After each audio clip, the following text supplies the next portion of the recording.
Assalamualaikum warahmatullahi wabarakatuh. Yang terhormat Ibu Dr. Triska Susila Nindya, SKM MPH Nutrition, selaku dosen pengajar dari mata kuliah Survei Konsumsi Pangan Praktikum.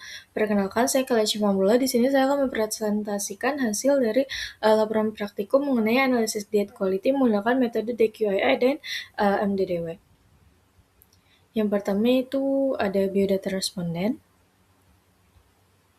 Yang kedua yaitu adalah data food recall pada weekend. Dan kemudian data food recall pada weekday.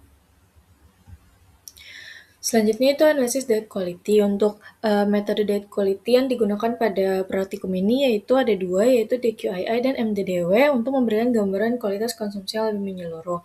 Untuk metode DQII ini menilai kualitas diet melalui 4 komponen, yaitu variety, adequacy, moderation, dan overall balance.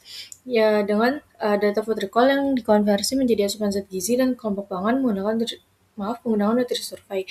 Nah, skor DQI ini dihitung berdasarkan cut-off dari tiap komponen, lalu kemudian dijumlahkan dengan skor yang tinggi akan menunjukkan kualitas diet yang lebih baik.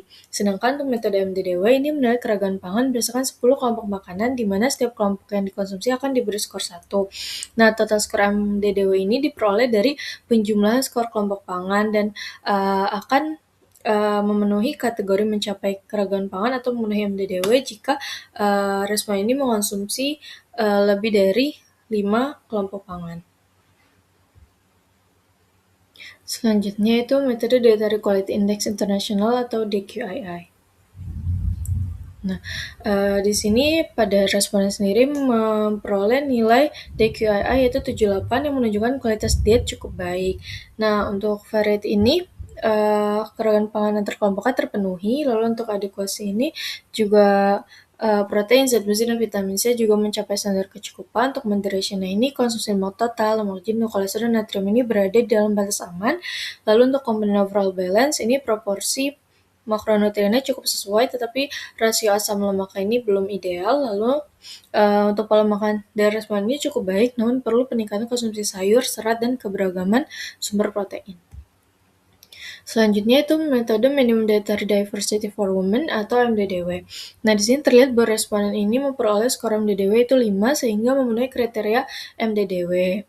Nah, di sini terlihat kelompok pangan yang dikonsumsi itu ada padi-padian, kacang-kacangan, daging unggas, buah, dan sayuran sumber vitamin A.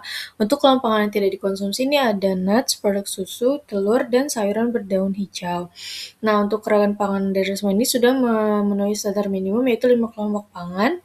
Nah, jadi secara umum pencapaian MDDW ini menunjukkan bahwa keragaman pola makan pada respon ini cukup baik sebagai indikator kualitas diet dasar. Selanjutnya untuk kelebihan dan kekurangan dari dua metode, yaitu pertama kelebihan dari DQII atau DQII yang itu pertama ada menilai kualitas diet secara menyeluruh melalui 4 komponen, lalu memberikan gambaran pola makan yang lebih lengkap dan detail, dan dapat diterapkan pada berbagai kelompok populasi. Sedangkan untuk kekurangannya itu perhitungannya cukup kompleks dan memerlukan data konsumsi yang detail, lalu membutuhkan konversi asupan ke satuan sajian, dan beresiko bias ingatan dan tidak sepenuhnya menggambarkan kebiasaan makan jangka panjang.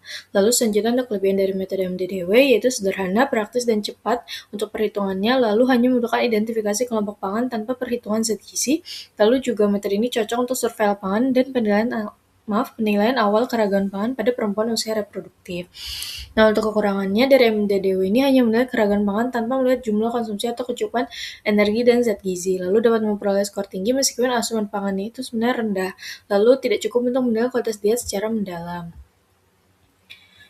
Lalu yang terakhir ada kesimpulan dan saran. Untuk kesimpulannya, skor DQII responden yaitu 78 ini menunjukkan kualitas diet responden cukup baik. Lalu untuk keberagaman pangan dan kecukupan beberapa zat gizi terpenuhi, tetapi asupan serat, sayuran, dan variasi protein masih kurang. Lalu untuk skor MDDW responden yaitu 5 menandakan responden telah mencapai minimal keragaman pangan. Lalu untuk pola makanan sudah cukup baik, namun peningkatan konsumsi sayuran, serat, dan kelompok pangan lain masih diperlukan. Lalu untuk sarannya, untuk meningkatkan konsumsi sayuran hijau dan sumber serat karena asupannya masih di bawah rekomendasi. Lalu menambah keberagaman protein dan mengonsumsi ikan atau produk susu sebagai sumber protein dan kalsium. Lalu yang terakhir itu menjaga pola makan yang lebih teratur dan variasi agar pemenuhan zat gizi lebih optimal sesuai indikator dari DQII dan MDDW. Sekian dari saya, kurang lebihnya mohon maaf. Terima kasih. Wassalamualaikum warahmatullahi wabarakatuh.